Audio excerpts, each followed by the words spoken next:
Mengapa harus ada penemuan baru? Karena ketika orang menjumpai suatu masalah atau butuh sesuatu, para penemu mulai memikirkan cara untuk menyelesaikannya. Dengan kata lain, menciptakan penemuan baru yang bisa menyelesaikan masalah tersebut. Contoh, ketika orang kerepotan membawa payung besar, penemu membuat payung baru yang dapat dilipat dan disimpan di dalam tas. Oh ya, tahukah kalian, ada penemuan-penemuan yang ditemukan tanpa sengaja. Seseorang membuat lem yang tidak membuat kertas lengket menempel pada benda lain.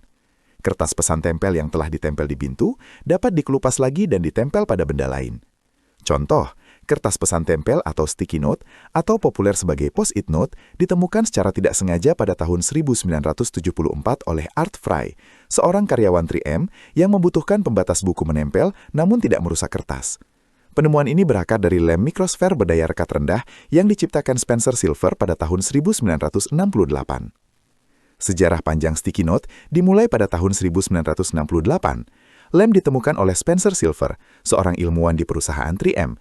Dia berusaha mengembangkan lem super kuat, tetapi justru menciptakan lem unik yang low-tech atau kurang lengket, dapat digunakan kembali dan menempel ringan.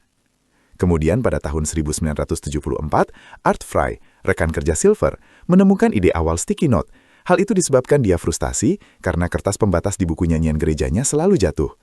Lalu ia teringat lem yang ditemukan oleh Spencer Silver. Kemudian dia mencoba lem tersebut dan mengoleskannya pada kertas untuk pembatas yang bisa dilepas pasang. Menyadari potensi besar produk ini, maka perusahaan 3M mulai mengembangkannya sebagai alat komunikasi catatan kecil. Pada tahun 1977 sampai dengan 1978 adalah proses peluncuran. Awalnya dipasarkan sebagai press and peel dengan hasil mengecewakan. Namun setelah kampanye pemasaran besar-besaran pada 1978, produk ini akhirnya meledak di pasaran. Kini, sticky note menjadi salah satu alat tulis kantor paling ikonik yang digunakan di seluruh dunia. Apakah segala benda adalah hasil penemuan? Tentu saja tidak. Benda-benda yang diambil dari alam seperti karet, batu bara, emas, dan lainnya yang berhubungan dengan sumber daya alam bukanlah hasil penemuan. Benda hasil penemuan selalu merupakan gagasan dan ciptaan baru. Contohnya seperti ketika orang menemukan manfaat getah pohon karet, mereka membuat ban karet untuk dipasangkan pada mobil dan sepeda. Lalu, dari manakah penemu mendapatkan gagasannya? Para penemu mendapatkan gagasannya dari banyak tempat dan cara. Mungkin mereka mempelajari tumbuhan dan hewan, lalu memetik kesimpulan yang berguna untuk menyelesaikan suatu masalah. Mungkin juga mereka mempelajari sejarah peradaban silam. Sangat jarang ada gagasan yang diperoleh tanpa sengaja. Hasil penemuan apakah yang sekarang menghiasi bibir semua orang? Para ilmuwan Amerika pada tahun 1915 membuat penemuan yang sangat laku di pasaran. Mereka membuat pemulas bibir, sebuah benda yang apabila diputar pada alasnya akan mendorong krim krayon yang bisa dipakai untuk mewarnai bibir. Tahukah kamu bahwa perempuan Mesir kuno belum menggunakan pemulas bibir yang alasnya dapat diputar? Mereka mewarnai bibir dengan lempung kuning yang dicampur dengan semacam getah pohon. Pada zaman dahulu juga diketahui bahwa pemulas bibir terbuat dari lilin dan minyak urapan yang diwarnai dengan sumba alami tumbuhan, misalnya jus anggur, dan diwadahi di dalam pot kecil. Siapakah yang pernah memakai gigi dari tulang kuda Nil? Sekitar 2000 tahun yang lalu, orang membuat gigi palsu dari gading gajah. Selain itu, mereka juga membuat gigi palsu dari tulang kuda Nil, lembu, kucing, dan manusia. Sayangnya, gigi seperti ini cepat berubah warna menjadi kecoklatan dan dapat membusuk. Bagaimanakah cara plester diketemukan? Earl Dixon adalah penemu plester. Dia membuat plester untuk membalut jari istrinya yang sering tersayat pisau sewaktu mengiris di dapur. Earl menempelkan potongan-potongan kain persegi kecil pada setiap selotip lengket bolak-balik, lalu menutup sisi yang terbuka dengan seksama agar lemnya tidak kering. Siapakah penemu kloset duduk? Jawabannya adalah Sir John Harington. 4 abad silam, dia membuat toilet duduk buat Ibunda Elizabeth I. Pada masa itu, sangat jarang rumah yang disaluri pipa bersih atau memiliki saluran pembuangan. Oleh karena itu, orang harus tetap menggunakan semacam gayung untuk mengguyur kotoran setelah buang air kecil dan besar. Oh ya, tahukah kamu, pancuran air mandi pada abad 19 itu harus dipompa dengan kaki. Pasti sangat melelahkan ya. Siapakah yang pertama kali mandi di dalam kolam? Pada zaman dahulu, Orang Yunani, Roma, dan lembah Indus yang ada di Pakistan gemar mandi di dalam kolam. Tetapi kemudian kolam pemandian tidak lagi digemari dan banyak orang jarang mandi. Mereka menyemprotkan pewangi untuk menutupi bau badan mereka.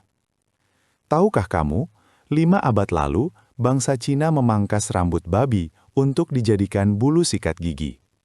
Pemangkasan rambut babi berhenti setelah serat nilon ditemukan pada dasawarsa tahun 1930-an. Siapakah penemu jas hujan? Jas hujan pertama dibuat oleh Charles Mackintosh pada tahun 1823. Pakaian kedap air buatannya adalah berupa 2 lembar kain katun yang tengahnya disekat dengan lapisan karet.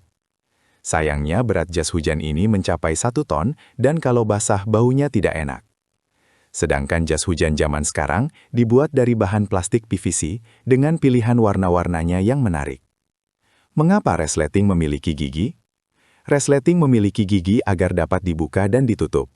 Sebuah penarik slider digunakan untuk menyatukan dan memisahkan 2 baris gigi yang berhadapan.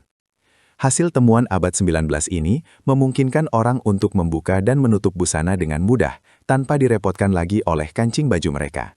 Tahukah kamu, celana jeans pertama kali dibuat oleh Levi Strauss untuk dipakai oleh para penambang emas di Amerika Serikat. Celana buatannya terbuat dari bahan kain tenda yang terkuat dan berwarna biru. Nama lain dari celana jeans adalah denim. Bagaimanakah cara mengawetkan makanan sebelum adanya lemari es? Sebelum lemari es ditemukan pada tahun 1920, orang menyimpan makanan di dalam lemari kayu yang diisi dengan blok-blok es besar. Lemari ini disebut dengan kotak es, sehingga makanan di dalam lemari kotak es tersebut menjadi awet. Siapakah penemu cornflake? 2 orang bersaudara bernama Will dan John Kellogg tanpa sengaja menemukan cornflake. Saat itu mereka sedang mencoba mencari resep roti baru. Mereka memasak gandum hingga menjadi bubur, yang kemudian dituang merata di atas baki.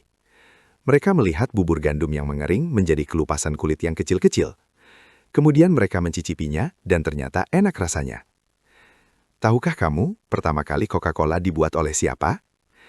Seorang ahli kimia bernama John Pemberton membuat sirup manis pada tahun 1885 yang ia beri nama Coca-Cola.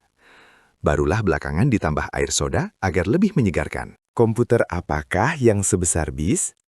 Komputer pertama itu berukuran sangat besar, sepanjang 4 bis besar. Nama komputernya adalah Colossus.